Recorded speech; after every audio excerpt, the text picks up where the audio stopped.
Hello everybody and welcome to your introduction session for the Diploma in Education and Training. My name is Stephen Davis. I'm going to be your tutor throughout this programme. Apologies about the hair, I'm having a really bad hair day for some reason. It's just not wanting to work. So please avoid that distraction. Anyway, now you're going to look at it, aren't you? Because I've told you to avoid it. But anyway, let's do the introduction to the Diploma in Education and Training.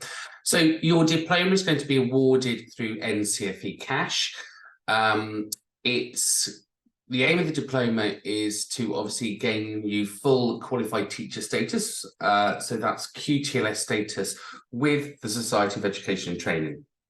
So let me just explain a little bit about that first. So the Society of Education and Training is the regulator, if you like, the council that oversees qualified teachers for the FE and private sector as such.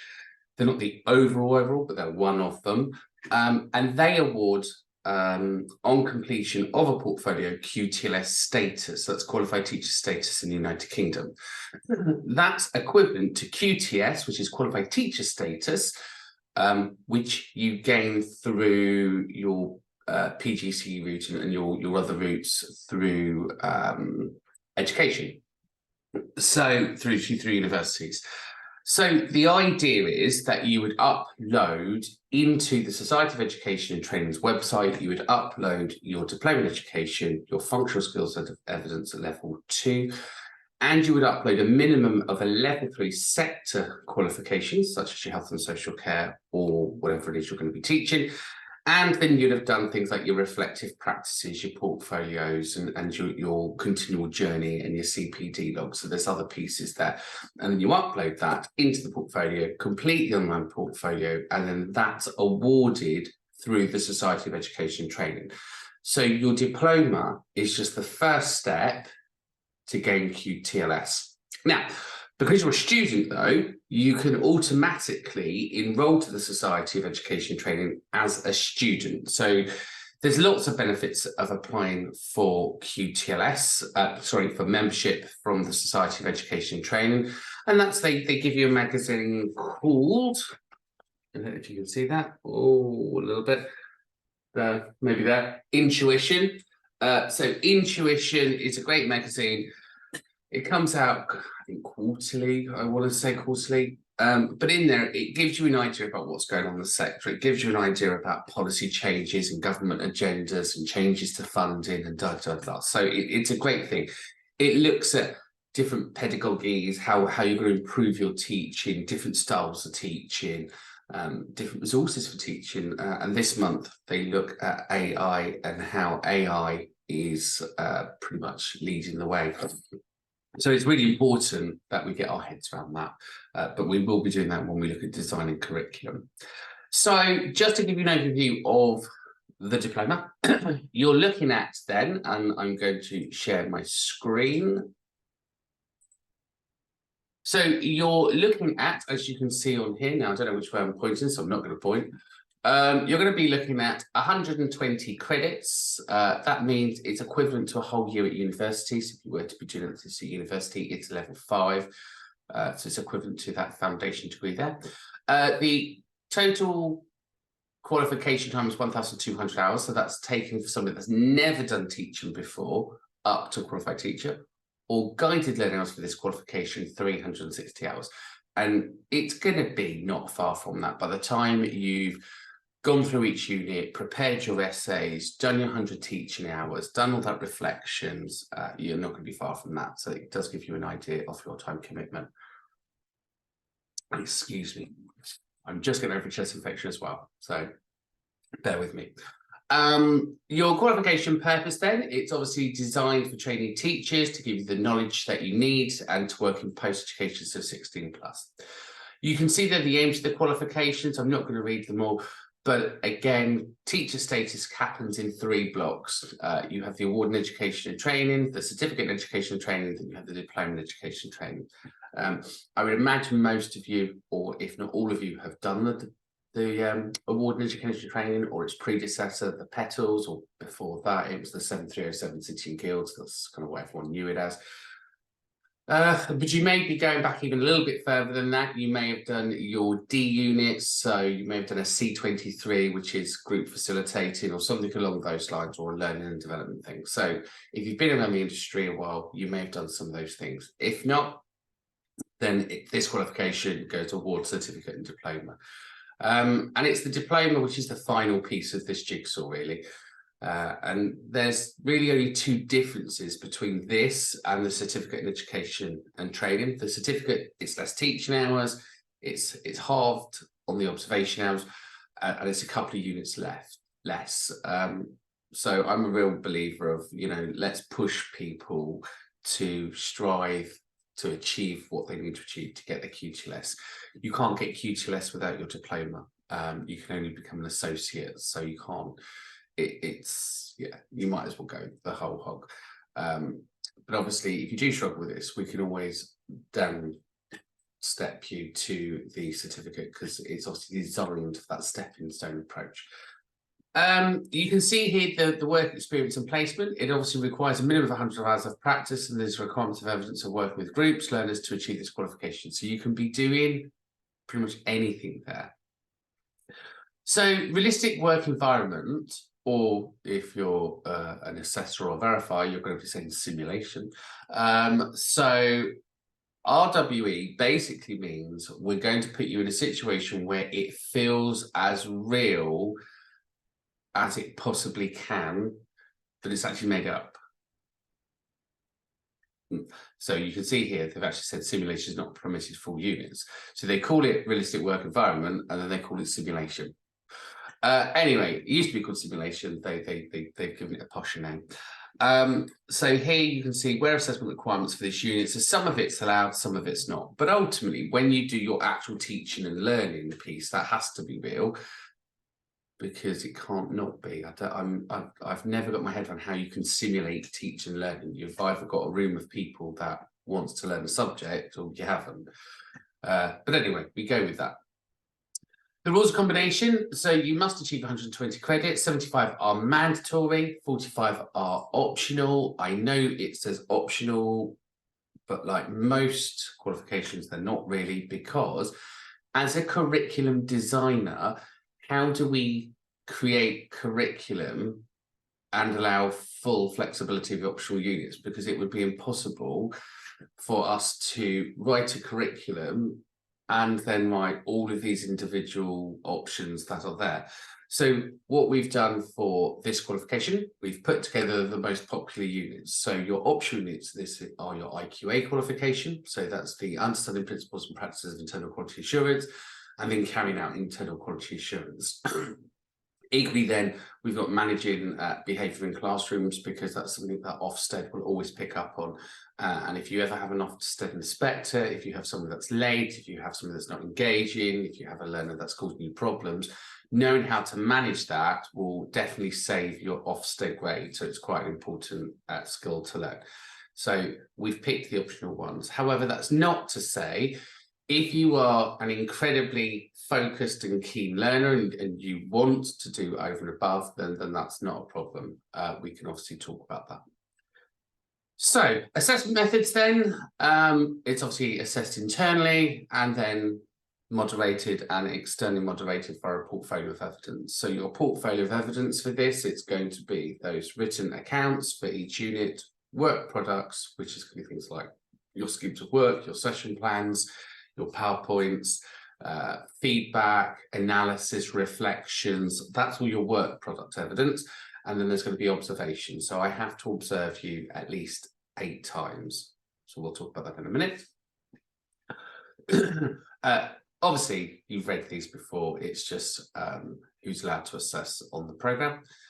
Again, funding requirements. So there are no particular entrance requirements. There are no particular entrance requirements, other than the fact that you must have evidence around your teaching practices. So what it is you're going to be working, you should have a minimum of a level 3, and you have to have evidence of your minimum core. So your minimum core is English, Maths, ICT. So again, everything that you write must be to the minimum core. We've already talked about that certificate, so we're not going to worry about that, the way it goes, and we've talked about that. So the practical requirements going through this then. We've already talked about what counts as 100, or we've talked about the 100 hours. When you log into your portfolio, I'll show you this. There's a site that I want you to register to. It's called MyCPD. It's a free CPD portal where you can register your hours. So and then you can download that as a log when you're ready. So you need to set up in MyCPD. It is in the Canvas platform. There's a link that takes you to it. But this is what you can record. So evidence of teaching practice should include, or ideally include, the location, the level, the teaching variety of learners, the individual groups, the experience of the non-teaching role, and the subject knowledge for the mentoree. So it just gives us an idea of what you're teaching, how you're teaching, and to whom you are teaching. And ideally, once we've done 100 hours, there'll be a declaration that I sign off and you sign off to confirm that it's valid, authentic, reliable, safe, valid, authentic, reliable, current, sufficient, or valid, safe, and fair, depending on which version you're using within your organisation. Then we've got the minimum of 8 hours, totaling a minimum of 8 hours. But again, it is a minimum. We may have to do more, depending on where we're sitting there. So any single observation must be a minimum of 30 minutes. So what that's saying to us is if we do an observation, we can't assess anything less than 30 minutes. And really that's because it doesn't give us the breadth and depth that we need to cover all the criteria. So it's quite interesting, this, because when you look at the requirements for diploma in education and training, so this was written by sector skill councils. So this was co-produced with the Society of Education and Training, universities, and they've decided that how can you make a judgment in anything less than 30 minutes? Now, when we think about Ofsted going in, doing their observations, they're literally going in, making decisions after 10 minutes. And it's interesting when we think about, we've got, on one hand, for us to become qualified teachers, we're saying it takes a minimum of 30 minutes for us to get an idea on how you're delivering that session, whether that session is having purpose and impact and all of the stuff it's meant to have, versus somebody just coming in going, do I see the right behaviours in the classroom? And that's because, generally speaking, the first few minutes of a session, you're trying to rack your brains about what's going on, where you at, because if you've not watched the introduction to a session, so if we haven't watched the aims of the session, if we haven't watched the purpose, if we don't really understand the context of the session, it's very hard for us to observe whether learning is taking place, because what are we measuring it against? Where are we going? Now, I know other people will argue that and say, but you can still see behaviours, you can still test what you've just seen.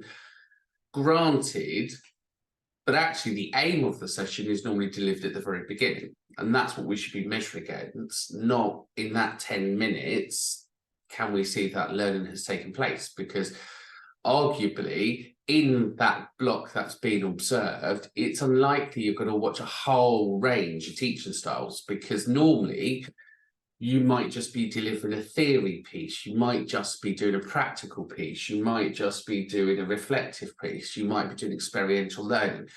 Whatever it is you're doing, it's unlikely you're going to go a whole cycle of methods and styles, because it would be really unnatural to do all of that all of the time.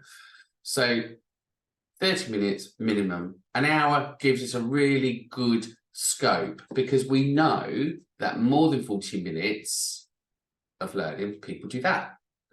So ultimately, what we want to see is really strong blocks of 40 minutes of learning. So in those 40 minutes, you're going to have an aim, you're going to have some teacher learning, you're going to have a summary and a reflection, you're going to check for progress and purpose that it's actually taken place. and then you might set up your next piece. So we should see within a 40-minute block that full range of teaching cycles going on. Where obviously anything less than that, it's unlikely that we're going to see that full range, because it may not happen naturally. Anyway, I'm waffling. It gives you an idea.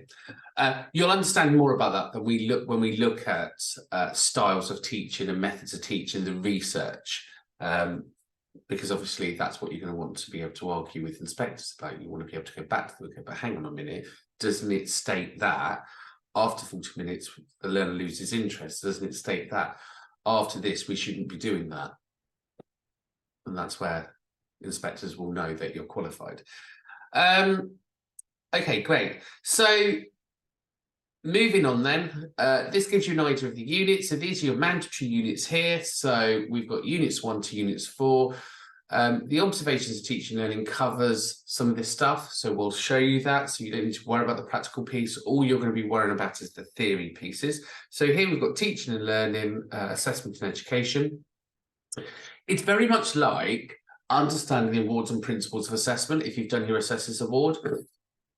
And in there, we just outlined the teaching cycle and kind of what teaching and learning is. And it's the real fundamental basics. It's at level 4, so we're not really trying to get you to climb this mountain in the first hurdle.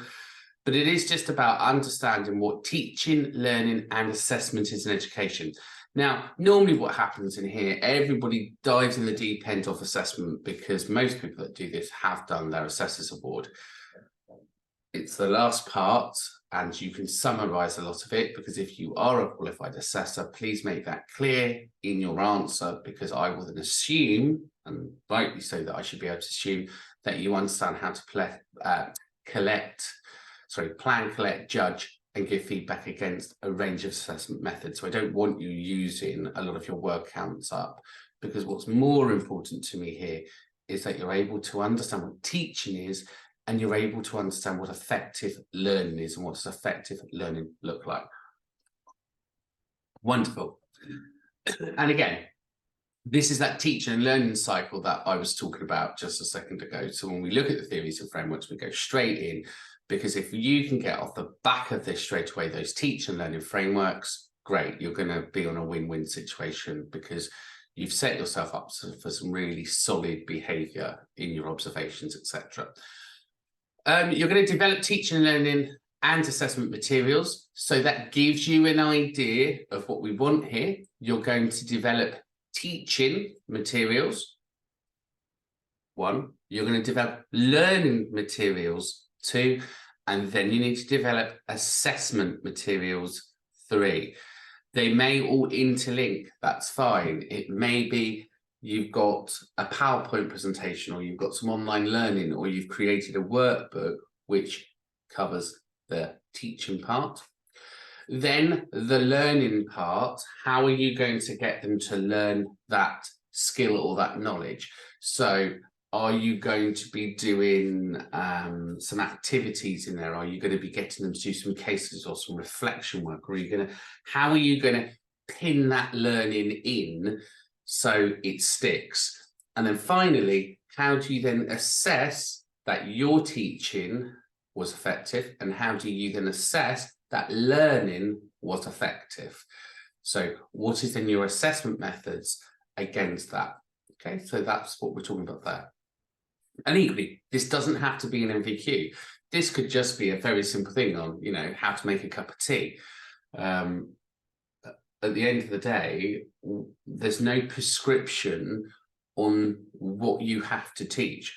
But if you do make something up that's away from formal teaching and learning, so like an MVQ or something where we can see it has a unit, a learning outcome, and assessment criteria, you would then have to make that up yourself. So you would have to take, for example, if you were making a cup of tea, the unit title may be called Making a Cup of Tea. The learning outcome might be understand the principles of making, or so a learning outcome would be need to be something a bit shorter or sharper. So it might be, let's say, skills required to make a cup of tea, or knowledge to make a cup of tea. Then your assessment criteria will be then those steps. So it will be, identify that you're thirsty, looking at the describe the process for making a cup of tea, evaluate the different, or analyze or evaluate or identify the different methods, so depending on the level of knowledge. But again, we'll talk about that as we go in there. So if you are doing something away from a formal qualification, which you can do, there's no rules that says it must all be formal, we must be able to track the ideology behind it. We must be able to understand why you're saying what you're saying. So just bear that in mind, that it still isn't done to you, because that's the developing and the designing of curriculum. So it still has to be there. Hopefully that's made sense. If it hasn't, it will when we get to the unit. Theories and principles and models in education and training. So here you're going to look at a wide range of theories. It's level 5, so we have to do theories. Then we're going to look at principles and models. So theories, ideally we want contemporary within the last 5-10 years. Anything more, we're going to look at and go, is it really valid? Does it fit? Is it contemporary? Does it work in today's stuff? Some stuff you will definitely be quoting from a long time ago. For example, if you're going to be looking at learner motivation, you're probably going to be right about Maslow. Everybody does. He always appears in every qualification. But again, what's the relevance? And if you do quote Maslow, are you quoting the most up-to-date one with Wi-Fi on there as well? So just be mindful that if you do pick theories, try to make them as relevant as you can. There's a lot of great reading out there at the moment. Again, principles and models. Dare I say, I'm sure you will buy the Anne Gravel books, because Anne Gravel has cornered the market in the City and Guilds versions of teaching and learning. I can't remember what she calls it. City and Guilds have their own name for it all. Can't remember off the top of my head. But again, her stuff's great. All I'm going to say is she's not the only person. So I don't want to see every single assignment and essay going, Anne Gravel suggests that, Anne Gravel says this, Anne Gravel says the assessment teaching cycle is this. There are many different versions, so please just show a variety and a range of reading there. Wider professional practice and development. So again, straight away in there looking at professional regulations, ways of working, maintaining yourself, multidisciplinaries, keeping up to date. So in there, you'll naturally be looking at the Society of Education and Training. There is another one, the College of something, I can't remember off the top of my head. I'll put the link in the training, but there's another institute that you can join. And actually, if you did advanced teacher status with Society of Education Training, you become a chartered member of teaching, the College of Teaching, and something else to aim for. So once you've got your QTLS, you can aim a bit higher. And then obviously the optional units. So if you've seen the optional units there, I've already pre-selected those because obviously I need to create the curriculum. I need to decide, I need to develop the teaching and learning materials. And ultimately, with anything, it has to be cost effective. If we started to create resources for every single unit, it wouldn't be cost effective. And equally, just because they're there as an optional, it has to be optional that I, as the tutor, can deliver or assess, and you, as the learner, it's suitable for you to do. Because if it's not, then there's no point doing it. So things like maybe literacy and ESOL, if you've never done ESOL before, or you don't have any ESOL learners, you couldn't do it anyway. So that's the idea there. Great. And then obviously section 2. Now, those that have done assessors or verifiers, I'm not going to insult you with what a unit looks like, but for those, if you are new to this, you've just got your unit summary there. Your unit title, unit summary, your QAN, your qualified number there for Ofsted, no, Ofqual, sorry, your QAN and Ofqual number, just so it can monitor that through the register. You can see here it tells you the credits, roughly how many hours, and the level. So at level 4 and at level 5, there's not really a massive of difference within the style of writing. We expect both at level 4 and both at level 5 that you identify theories, identify models, identify an academic style, and you use that minimum core. But again, there's AI technology out there, so why would you get the minimum core wrong? You could be using things such as Qualbot, Grammarly. It's entirely up to you. And really part of my role is to push you in to try all of this stuff, because the more you can get your head around about AI, the more about digital skills that you improve, the better you become, and therefore the better your learners become. Because ultimately, AI now is there to completely remove any barrier to achievement on learning. And I'm really, really passionate about leveling up this poor inequality for people that may be neurodivergent. So if you're dyslexia, if you've got ADHD, if you've got autism or any of those mental health conditions which causes poor focus, AI technology is there now that can really help us to progress forward and to achieve our goals. So the more you know about AI, the more you can be inclusive in your practice to ensure everyone is progressing forward. So you've then got your learning outcome, and then you've got your assessment criteria. Obviously, if you see things in bold, it generally wants you to go into a bit more detail. And if it's in bold, normally on the second class page, you've got that breakdown of what that bold means. There we go. So there's your assessment guidance. Now, the wonderful thing with NCFE, they obviously give you very clear guidance. You know, in 1.1 here, if we look at 1.1, it's analyze own roles and responsibilities in education training. So that's within your sector of what you're doing. And here it then gives you a very clear answer. So that almost gives you the headers of how to answer that question. So you can't really get it wrong. So just be mindful there. And then again, here it says for you, it's not, your simulation isn't permitted. To be eligible for the award, well, you're doing the diploma, so it's a minimum of 8 observations, so ignore that. So that unit's been transferred forward. They've just copied that in. So here, section 1, the guidance for the practical assessments, it's a minimum of 8 hours observation for this, so ignore that. So you're going to run through that, you're going to complete that, and then obviously as we go through it, the portfolio will naturally be gathered online, and then we're going to go to Unit 2. Now, I highly recommend you do use this in conjunction with your requirements when you're filling those assignments in. At the bottom, you've got your glossary. So if you've never written level 5 before, it does give you a very clear idea of how to answer the stuff, the assessment criteria. And equally, when I give feedback, normally if it's a not yet competent, it's because you haven't actually met the verb correctly rather than anything else. And as much as I try not to be a PC chaser, and as much as I try to work in a holistic way, I can't avoid the verb, because the EQA will just simply sit there and go, it doesn't mean. So, and I know that because I'm an EQA, so I know what the EQA is going to be looking for. So it's not the fact that I'm trying to nitpick, it's not the fact that I'm trying to devalue anything that you've said. I guarantee it will just be your verb isn't clear enough. So if it says analyze, just make sure the answer does show that analysis. So normally what we're looking for is a positive, a negative, and a summary, or you know, a strength, a weakness, and a summary. So just showing you that you've looked at it from all of the sides and you've come together.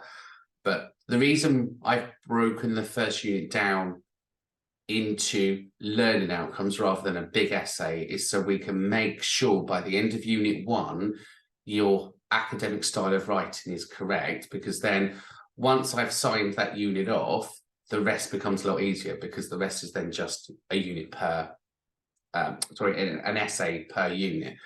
Where unit 1, what I've done is for every outcome I've just asked you to do a short 500-word assignment, just so we can get that style of writing correct, because at level 5 it is a requirement.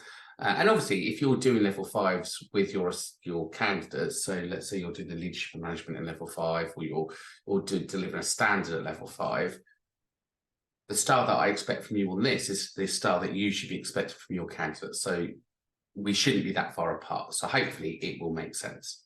Anyway, I'm waffling again, so I digress. It's very hard when you do videos to a camera because you can't talk to yourself.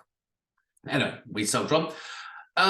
So any additional requirements. So here it does break down additional requirements. So whilst the standards, whilst the actual unit looks relatively straightforward, be mindful that we are working towards these requirements. So if you haven't read these requirements, you're going to not be hitting the mark, I guarantee it.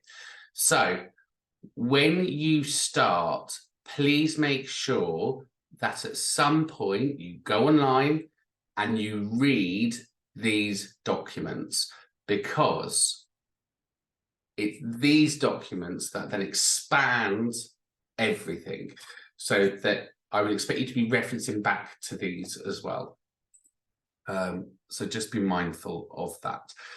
Obviously, you can go to the NCFE website. There's some really cool stuff there. So there's your fact sheets and other helpful websites, the Education and Training Foundation, lots of stuff on there to help. Ofsted, you should have definitely read, and if you have not read, you will definitely need to read the Education Spectrum Framework, especially around curriculum design, because ultimately, when I look at your curriculum and I judge your curriculum, I'm going to be looking for inclusion, and I'm going to be looking for that SEN requirement. So how you embed in SEN throughout everything that you're doing, or ALN, as the phrase may now be.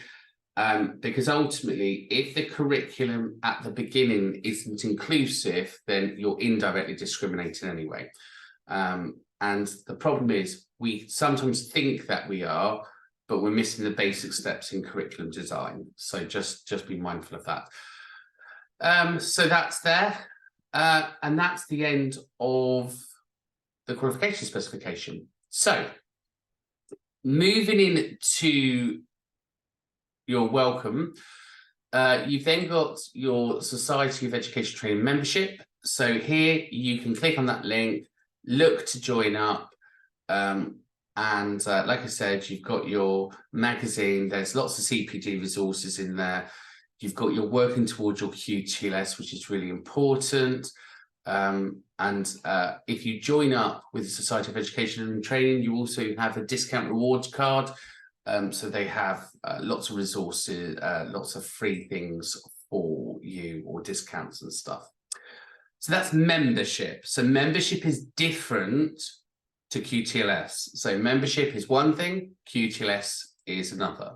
So QTLS is then your qualified teacher status.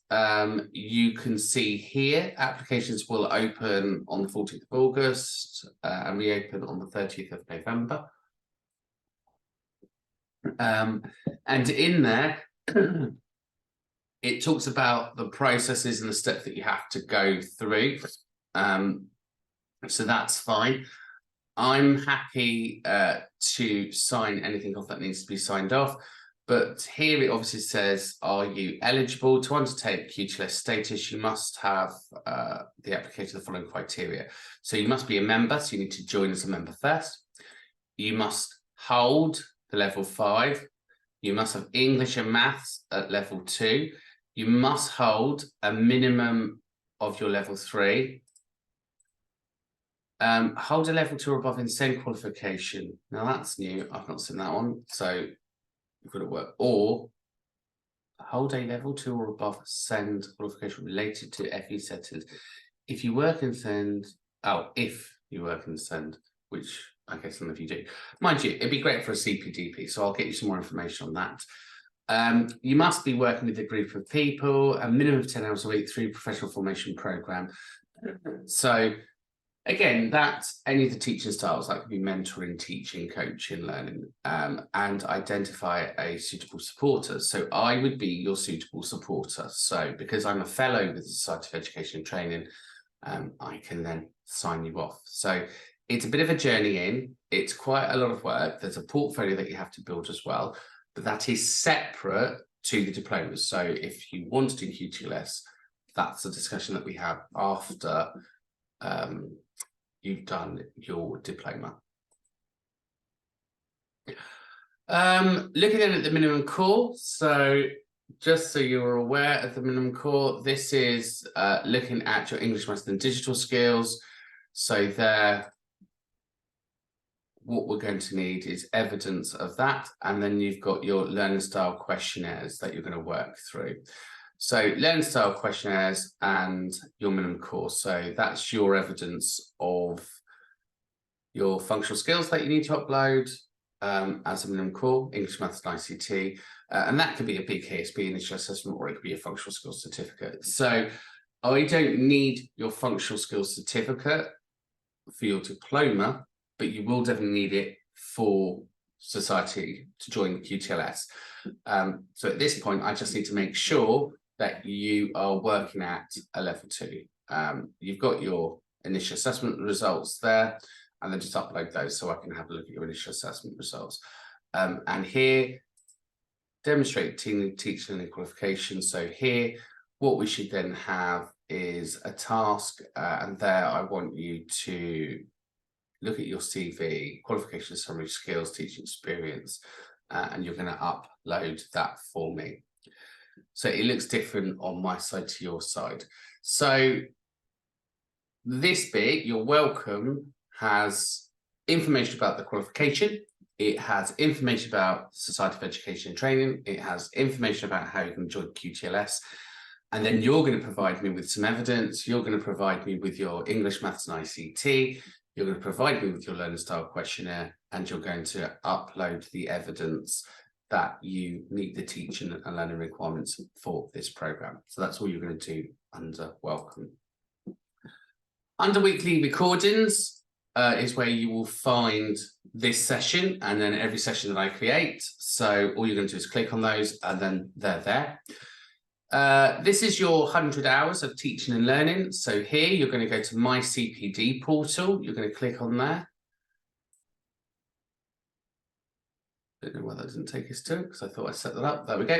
And then all you're going to do is you're going to set up an account. It's free of charge, and there you can see what it does is it manages your CPD online. So it's a great resource. So if you're an IQA, if you're managing teaching and learning, this is a great resource. It's free to get people up, making sure that their CPD is up to date. So, oh no, I don't want to go in there. So that's that. And then finally, let's go back. And then finally, we're talking about then the observations of teaching and learning. So this is your minimum of 8 hours.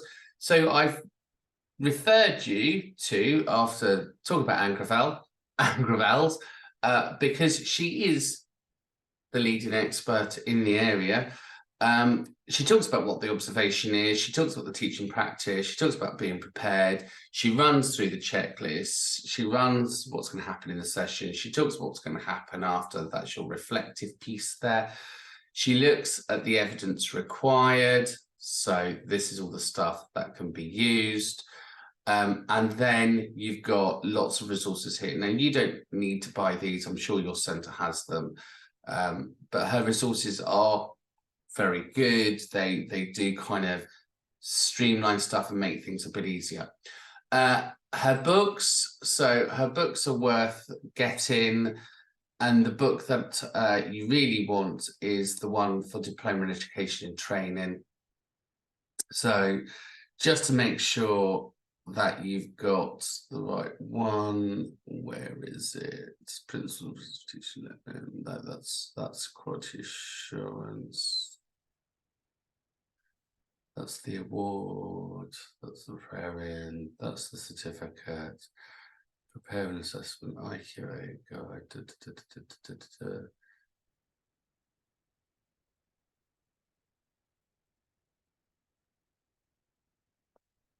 Can't seem to find it. It's Pearson. It's not Petals. Pearson Petals. That's the old one. Let's just make sure it's there. Parsons certificate. That's the certificate. So it's like, I'm sure. Let's just have a little look. It's not. It's not. I don't know why that keeps going.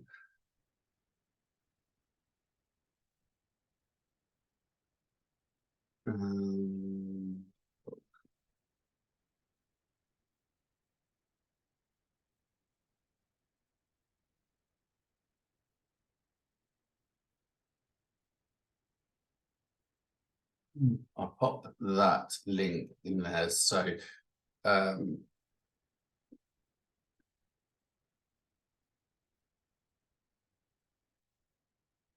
maybe the complete guide to diploma education training. Oh, hers is quite good. She writes for edXL, normally an OCR.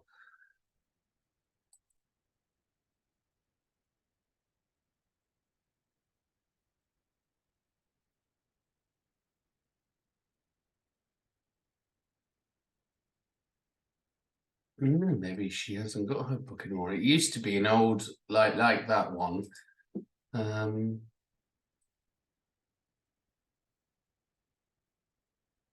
No, okay. So this one, she's actually really good, this writer, Lynn.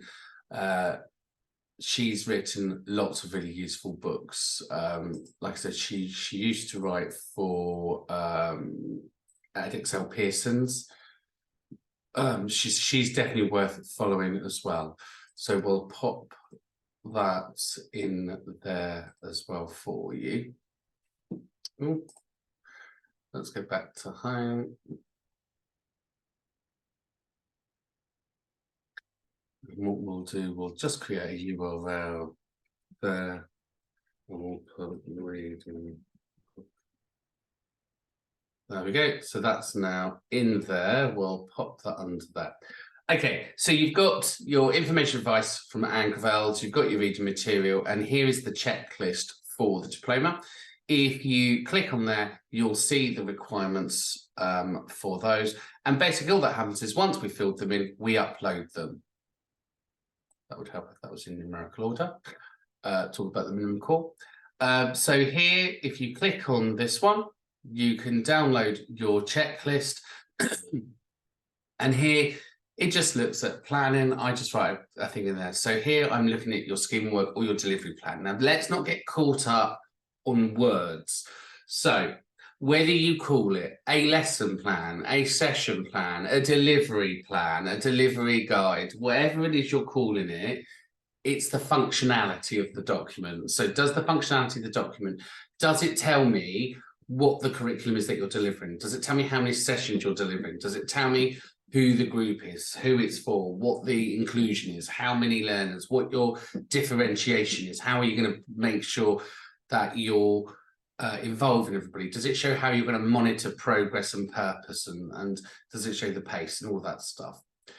So introduction to the session. So when you start, and this is why we need to see the beginning of the session, because if we don't see it, how can we then explain the aims and the objectives? Which is really interesting. When Ofsted don't watch that bit. It's like, well, how do you know what you're assessing? But anyway, I'm going to digress on that one. Link to previous sessions. So we should be going back. So if you are mid-session to something, we should be having that reflection back to the previous topic. Last week we learned this. This is going to link in this way, so however it links.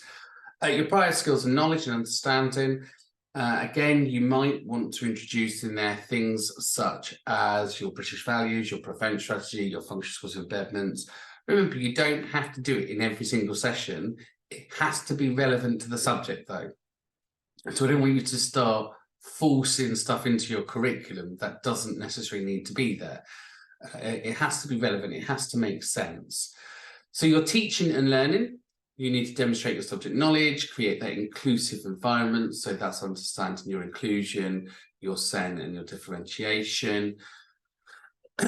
You're going to use a variety of teaching and learning approaches. So again, that learning style gives you an idea of the learning approaches that you need to be doing. And then if you look at teaching styles, which is in your first essay, you need to make sure that you're using all those teaching styles.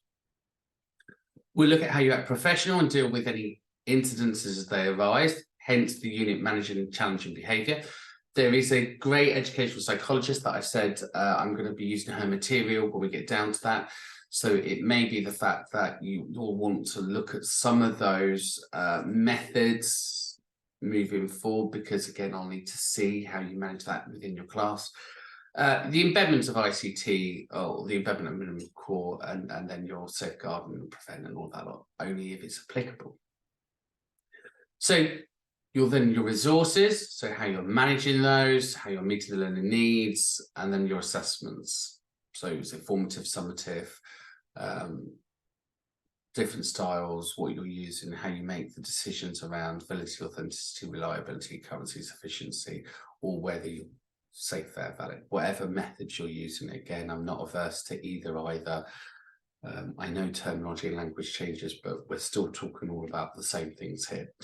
And how you give feedback, so that's that supportive stuff or developmental or ongoing, etc. And then how you bring the session to a conclusion. So how do you then definitely know that progress has been made? How are you going to link it to the next session, and then working there? Equally, I will give you a list of your strengths, so things that I thought went really well, things that you should definitely be pleased about. And then we're going to go for areas of development, so things that I want you to be working on for next time, because what should be evidently clear through these 8 observations is improvement. Because if we don't see improvement in the observations, then as far as the EQA is going to say to me, well, Steve, what's going on here? You know, ultimately, you said to them in session 1 to do this, and they still haven't done it. Where's their progress? So that's what we're going to have there. And then we'll agree some action points. So again, it'll just be, I'll watch the session, we'll write this out, I'll then do a one-to-one with you, we'll give you your feedback and your developmental points, etc. And there will always be developmental points. So even if it's the best session in the world, do not be disheartened when I still give you developmental points. And that's because my job is about continual quality improvement. So even if you got outstanding, and by the way, I do give the top grades. It's not like I'm not one of these people that go, oh, don't give the top grade because you've always got room for improvement. I would give you the top grade if you deserve the top grade, but I will still give you room for improvement, because ultimately that's my job, to push and stretch you. I can't stretch you if I then go, oh, everything's perfect. And it may be the fact that you go, oh, he's really struggling here. Well, I very well might be. It might be the fact that your session was so good that it is very difficult to find those developmental points, but I will find it somewhere, because ultimately there are only developmental points. It's not a fail. It doesn't alter the grade. It doesn't alter the result. It's just me going, look, if you added this in next time, it may or may not improve me. But again, it's just my opinion as a teacher in the industry. You may or may not agree with it, but it's only there for support. It's not meant for anything else. So please, please, please, please, please do not be upset when you see developmental points. They are there as a positive feature. Right. And then again, just to make sure that we are covering the assessment criteria in each of the units, it does then say here for me to find comments around this. So again, I will then just be popping in those comments, because that's for those first couple of units around the observation requirements. And obviously you'll notice this is from Anne Gravel, so I've not plagiarised, I've not removed copyrights, this is her material, so and I've paid for the license for those. Great. So that's the observation requirements. And then we finally move into the units. Unit 1, as I said, you've got your first block of learning, your 4, and then your first task. And I've given you like an essay requirement, and there I've given you the example of the essay afterwards. Now, the reason I've given this to you in small blocks is because we just want to make sure your level 5 style of writing is right. So by the end of this unit, it's quite a big unit,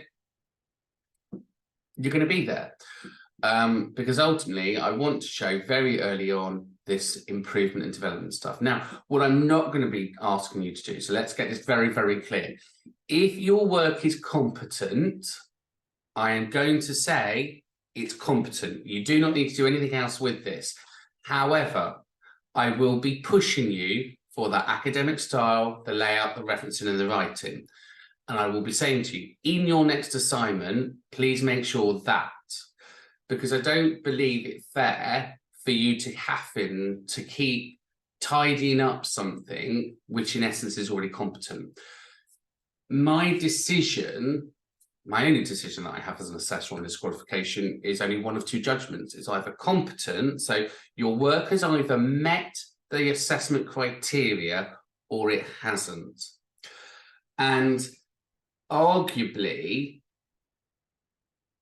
things that are developmental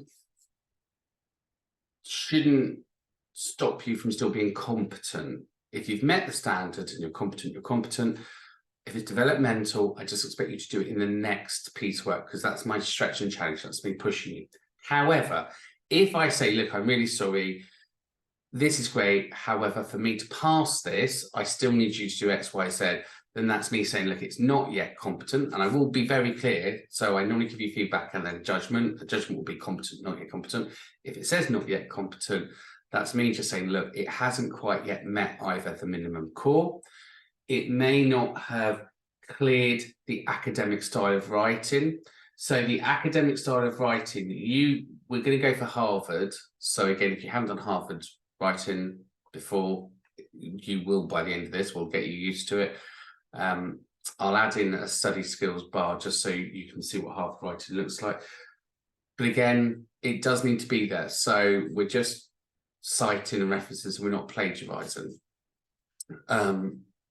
So we're just very clear on why I may be referring something back to you. So don't worry about it. It's nothing to be upset about. But the idea being is it's easier to correct a short piece of work at 500 words than necessarily a 3,000 or 4,000 words as you go through these ones. So it can come back to you several times. And all I'm going to say is this. In your academic style of writing, avoid sweeping statements, avoid personal feelings, because it's an academic style piece of work. What we want is, we want facts, we want evidence, and we want to know where that evidence has come from. It may be at times prudent for you to reflect upon something, but then if you're going to say, I have done this, so let's say, oh, I added this task in, I'm going to ask you why did you add that task in? And you may then say, well, Lauren Smith suggests that learners with a cognitive impairment need blue paper, or a learner needs this task because. So then it shows me quite clearly in your writing, you've understood why you're saying what you're saying. So if you make a sweeping statement, it's a red flag for me. I will then just go in and go, that's a really cool statement, but why are you saying that? Why are you doing that? Because what we don't want is more teachers that are telling people to do something, but they don't know why they're asking people to do it. So if you said, I've got my student to do this, and I can see the relevance of it, and it goes back to curriculum design, that's fine.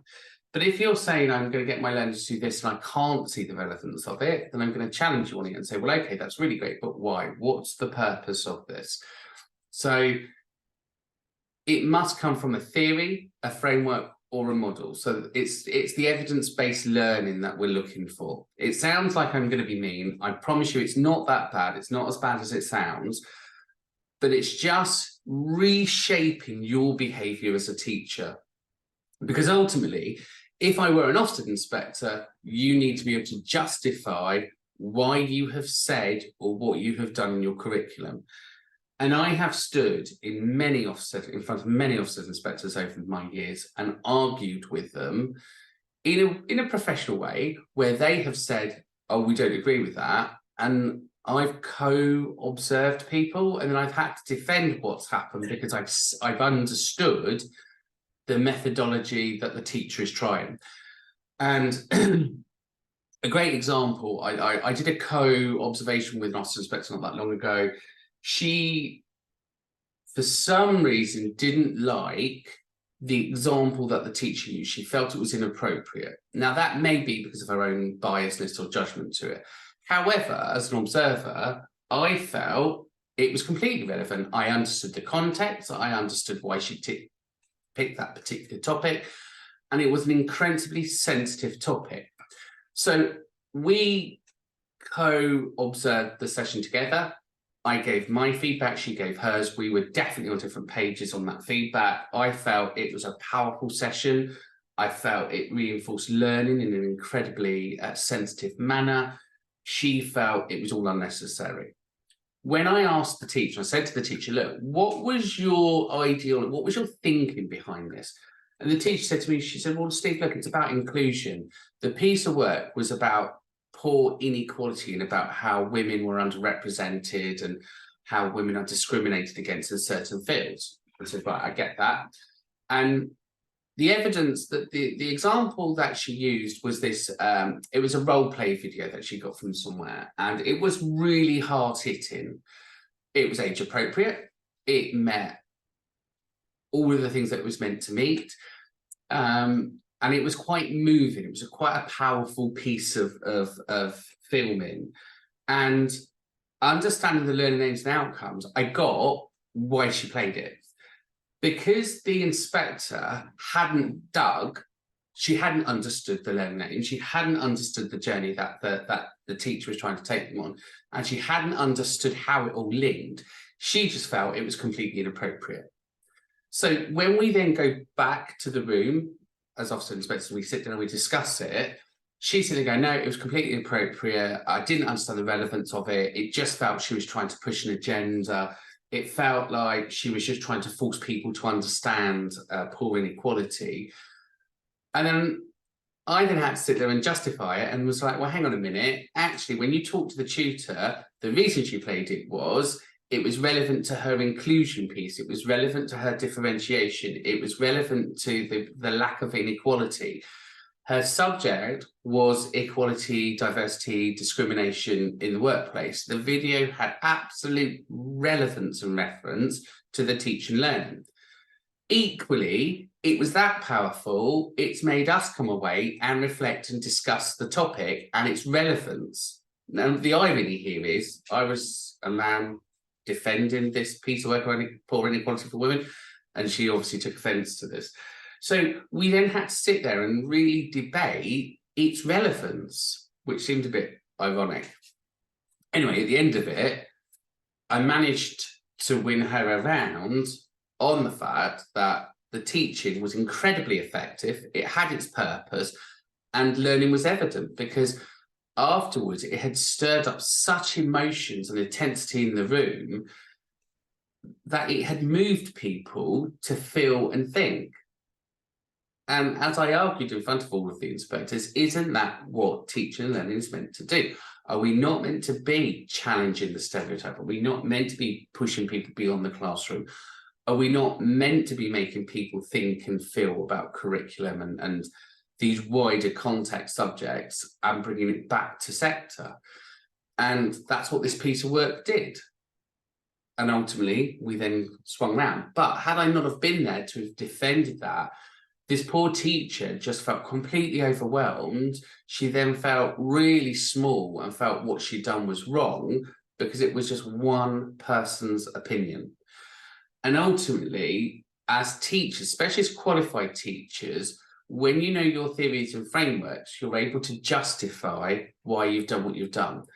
And that's what we're trying to say here. When you write, justify it. Be strong in your arguments. Be very clear what you're trying to say. Because ultimately, that's what you're going to be judged against. So just be mindful that it's not because I think it's a good idea, not because I said so. Never say, oh, Steve said this or so-and-so said that. But be clear in your mind that when you write a piece of work, you give me a nice introduction. So the aim of this work is to understand the roles and responsibilities of a teacher in education training. I will do this by analysing the roles, summarising key legislation, analyse those relationships, and I will describe key points. Great, introduction done. Then you're going to do your piece of work. You're going to do the main bodies. The main body will be, Anne Gravel says roles and responsibilities in teaching are bosh. Here's a copy of the teaching and training cycle, dosh. And then you can do your piece of writing around that. So within my role, I teach level 3 health and social care. This works really well. This doesn't work really well. So that's your analysis of those roles, responsibilities, and relations. So every little piece of writing you're going to do, you're going to give me the story, and then you're going to summarize it nicely in a couple of sentences how you use that within your role.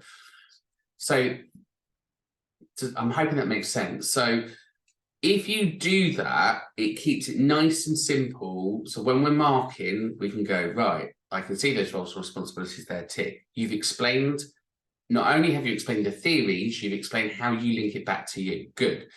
So again, summarize key aspects. So within education and training, I'm responsible for Equality Act, GDPR, health and safety of my classroom. Great. You don't have to explain all of them. It just says key. So it's what's key, relevant to you. But equally, be mindful, it then asks for your area. So if you're working in health and social care, you then may want to say key areas of legislation within my area of practice as well are the Health and Social Care Act, the Health and Social Care Act, the Care Act 2014, and how does that link to what you're doing? So therefore, I need to be mindful of my patient's data. I need to be or the patients or the service users data in which I'm looking after or observing. I need to be mindful of their dignity, their rights. So you're just linking that together. When it talks about code of practice, so again, you've got 2 codes of practice. You've got your Society of Education Trainers Code of Practice, and then you'll have your sector code of practice. So if you're in health and social care, you're going to be talking about skills for care code of practice. So you've got 2 codes of practice. And again, you could say, my teacher training code of practice talks about ethics. The skills for care code of practice talks about ethics. They're actually saying the same thing. Great. That shows that analysis and that comparison of the 2. So it's really quick. But again, it's level 5. It's high functioning, very quick. Hopefully that's made sense. I hope I haven't waffled too much. I do have a tendency to do that, so apologies, but that's where we're at. Good. So that's there. Once you've achieved that unit, then really you can independently fly through the rest. Now, here for Understanding Principles of Practice and Internal Quality Assurance, the very first task is RPLE. If you already have, let's go to student view. If you already have the RPLE, recognition of prior learning, you're just going to start the assignment and you're going to upload your certificate. That's it. Job done. Okay, so nothing too terrible there. And then you don't need to go through it. You just don't need to go through it. I will just sign that off and go, great, job done.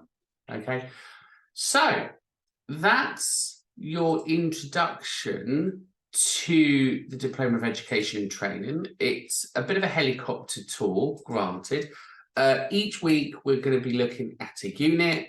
We'll break the unit down.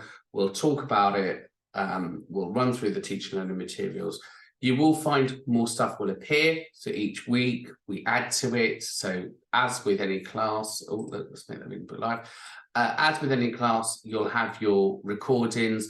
There'll be your PowerPoints in which you can access, and then there'll be reading material as well. So it starts to grow as the course grows, but that's your framework there.